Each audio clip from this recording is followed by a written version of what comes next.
धनबाद शहर के बाजार में क्या नक्सलियों की धमक शुरू हो गई है या फिर हिस्ट्री शीटर यहां के व्यवसायियों को अपना शिकार बनाने की तैयारी में है। पिछले 4 दिनों में हुए 2 वाकयातों ने कोलांचल के व्यवसायिक जगत को दहशत में डाल दिया है। पहले पीएलएफआई के नाम पर बैंक मोड़ के 4 कंप्यूटर व्यवसायियों से 50-50 लाख रुपए की रंगदारी की मांग की गई। फिर 2 दिन पूर्व ही 6 आउटसोर्सिंग कंपनी के संचालकों से प्रतिमाह रंगदारी की मांग ने कोलांचल को सन्न कर दिया है। पेश एक रिपोर्ट। पीएलएफआई की धमकी, कोलांचल में अपराधियों का बोलबाला बढ़ा।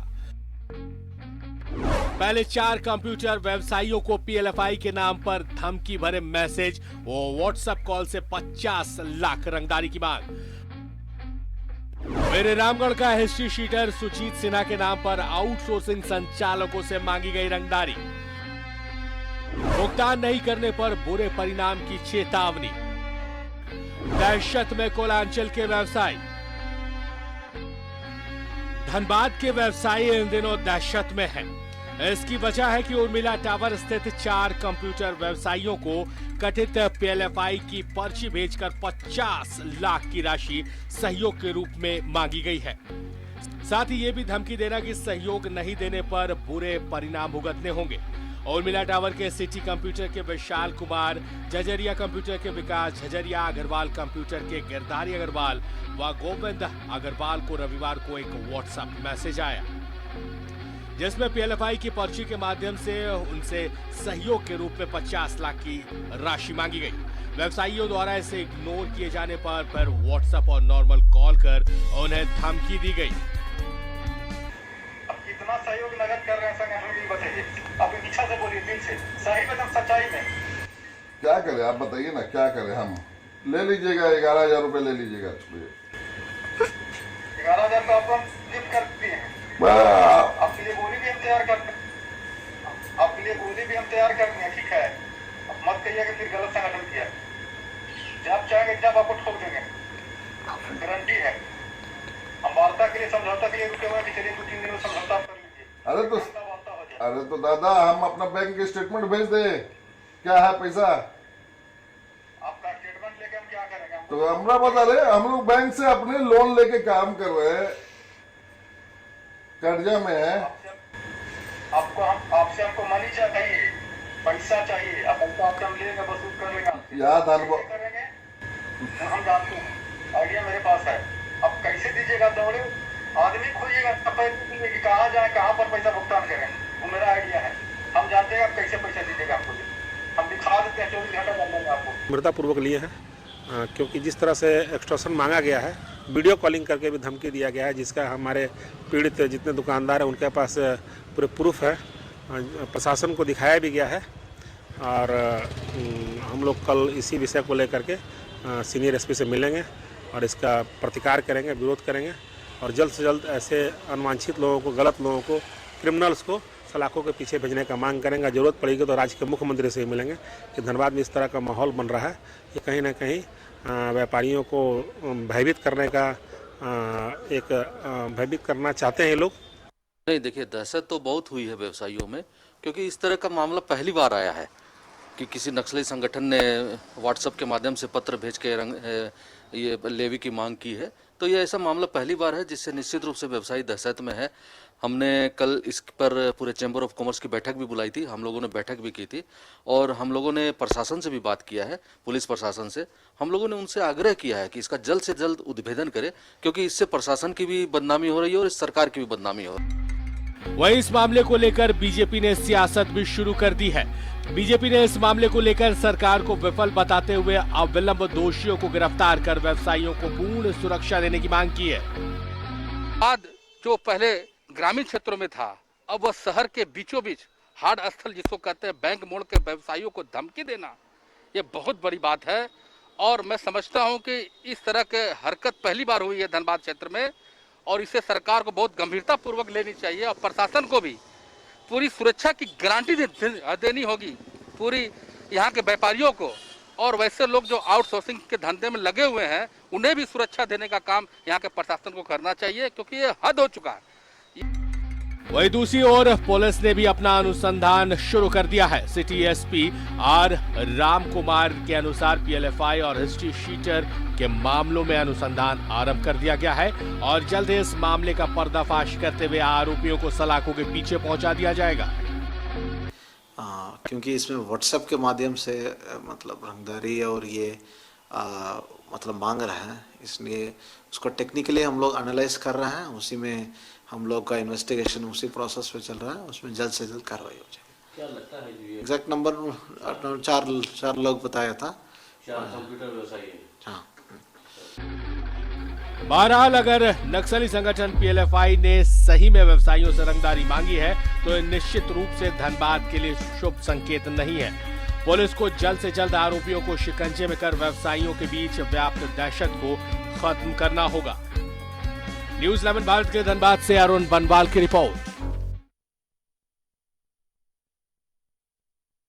तो अब पुलिस फिलहाल जांच कर रही कि क्या पीएलएफआई यानी उग्रवादियों की धमक अब शहर के बीचों बीच हो गई है या फिर कोई हिस्ट्रीशीटर अपराधी है जो फिर से सक्रिय होकर इस तरह की रंगदारी की मांग कर रहा है। आमतौर पर आउटसोर्सिंग में लगी हुई कंपनियां काफी परेशान रहती थीं और रंगदारी की वजह से लगातार अब व्यवसायी के साथ ही विपक्ष भी इस मामले पर मांग कर रहा है कि सरकार इसे गंभीरता से ले और जल्द से जल्द गिरफ्तारी की जाए। किस तरह से रंगदारी की मांग की जा रही है, किस तरह से धमकियां दी जा रही है व्यवसायियों को, आपको एक बार फिर से सुनाते हैं। वाला आदमी है, करोड़ों रुपया वाला आदमी है और हम लोग तो नहीं समझे। हमको बोलिए कोई काम है कंप्यूटर का, तो कंप्यूटर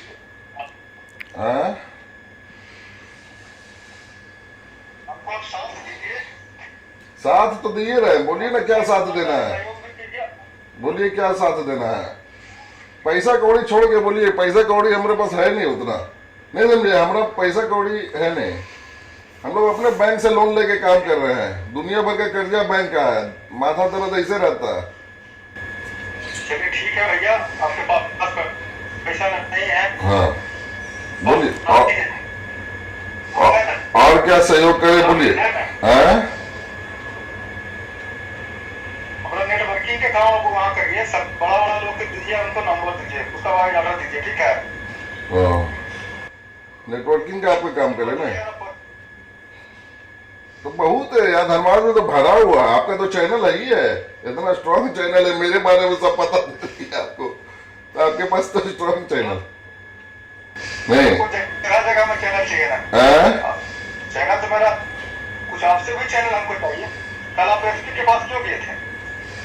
एसपी के पास कहाँ गए थे हम? बार बार आप वीडियो कॉल कर रहे थे, कैमरा घुमा रहे थे ना, मेरा तो सब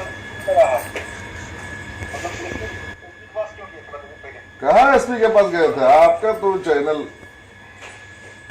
हमारे पास रिपोर्ट है ना, पंपल का रिपोर्ट है, कहाँ बोखला है, कहाँ पैर हाथ पटके, सारा रिपोर्ट है, बताइए। हाँ घर बैठे हैं हम, यहाँ घर में रहकर आपको जब रिपोर्ट दे सकते हैं, आप समझ सकते हैं। बाप रे बाप, आपका तो स्ट्रॉन्ग चैनल है, तो कैसे बता दिया?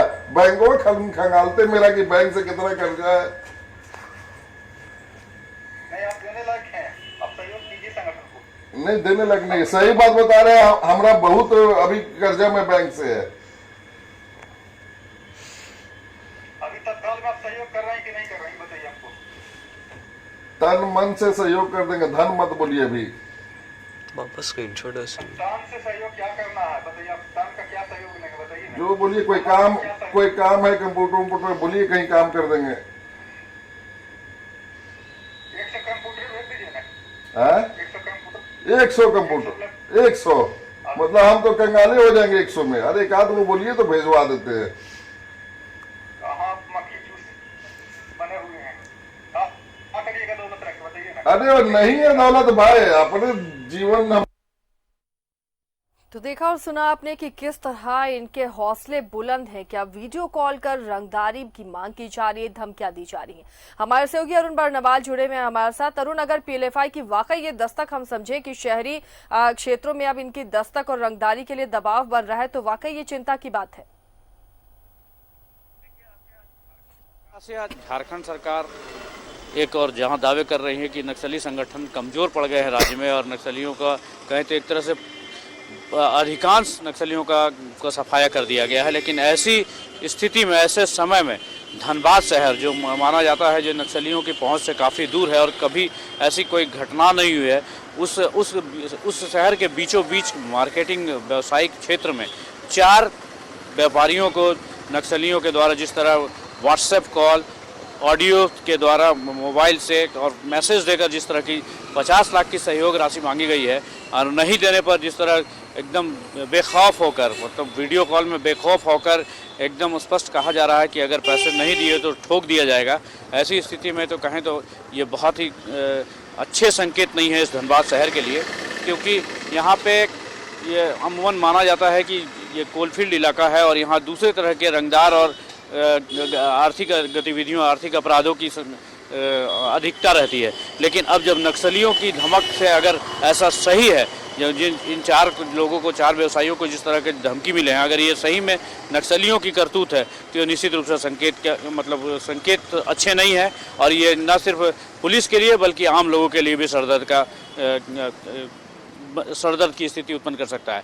जहाँ तक इन व्यापारियों की बात है तो देखिए ये 4 जिनको धमकी मिले हैं वो चारों दुकान अपना आना छोड़ दिए हैं और दहशत इस तरह का है कि घरों से निकल नहीं रहे हैं। कोई उनसे मिलने भी जाना चाह रहा है, कोई उनके शुभचिंतक भी जा रहे हैं तो उनके परिजन मिल ले रहे हैं, लेकिन जिन्हें धमकी दी गई है वो सामने नहीं आ रहे हैं और न ही उसके घर वाले लोग निकलने दे रहे हैं।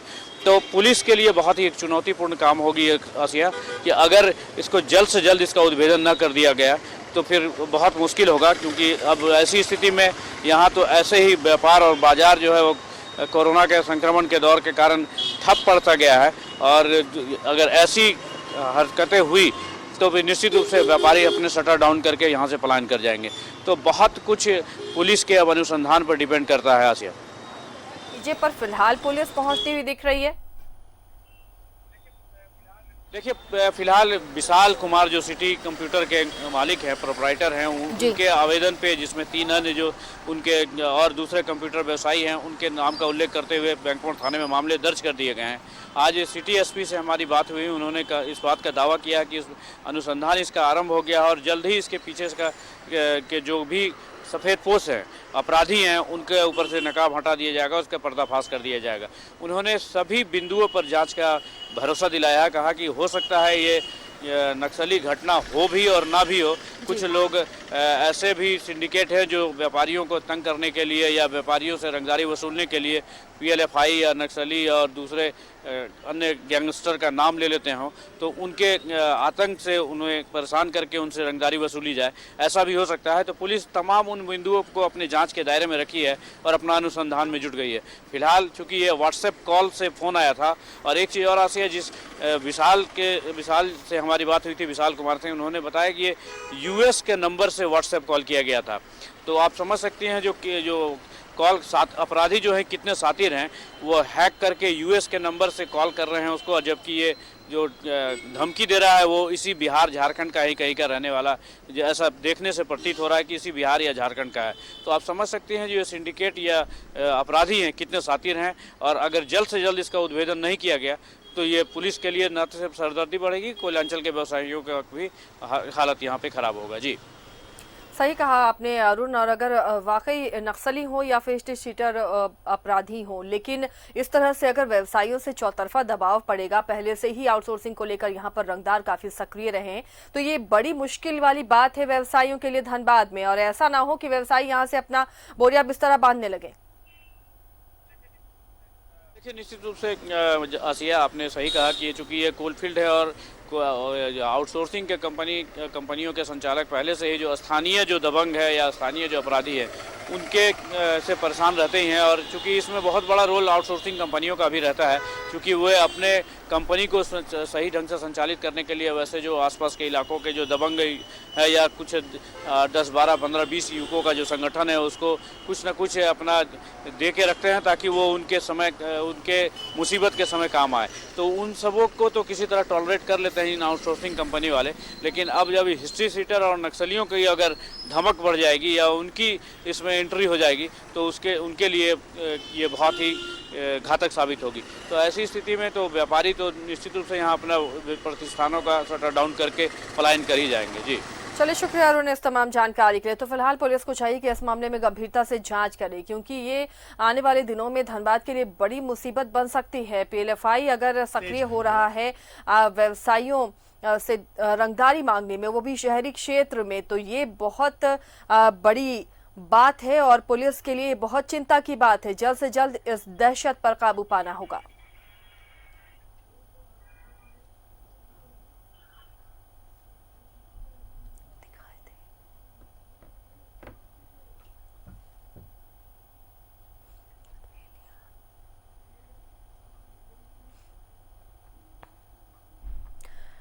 तो किस तरह से बातचीत हुई है इन नक्सलियों के साथ जो अपने आप को पीएलएफआई का नक्सली बता रहे हैं, वो आपको एक बार फिर से सुनाते हैं।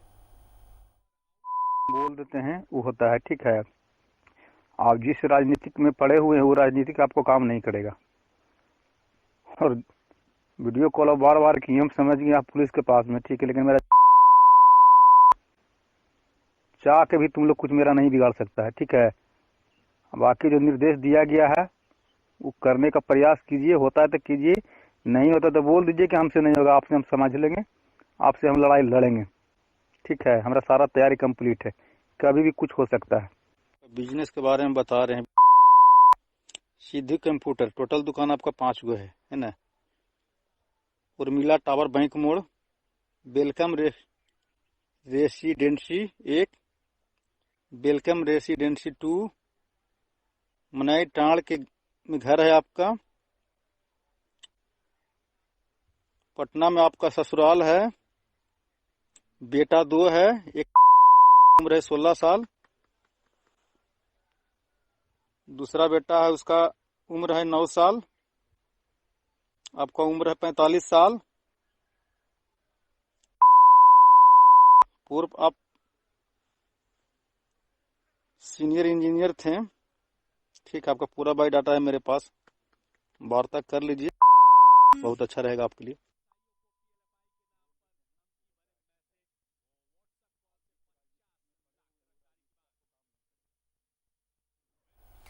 तो सुना आपने किस तरह से खुद को पीएलएफआई का बताकर ये रंगदारी की मांग कर रहा है। 4 व्यवसायियों से रंगदारी की मांग की गई है। अब फिलहाल पुलिस तफ्तीश कर रही है कि क्या वाकई ये पीएलएफआई संगठन का काम है या फिर कोई और शातिर अपराधी सक्रिय हो रहा है।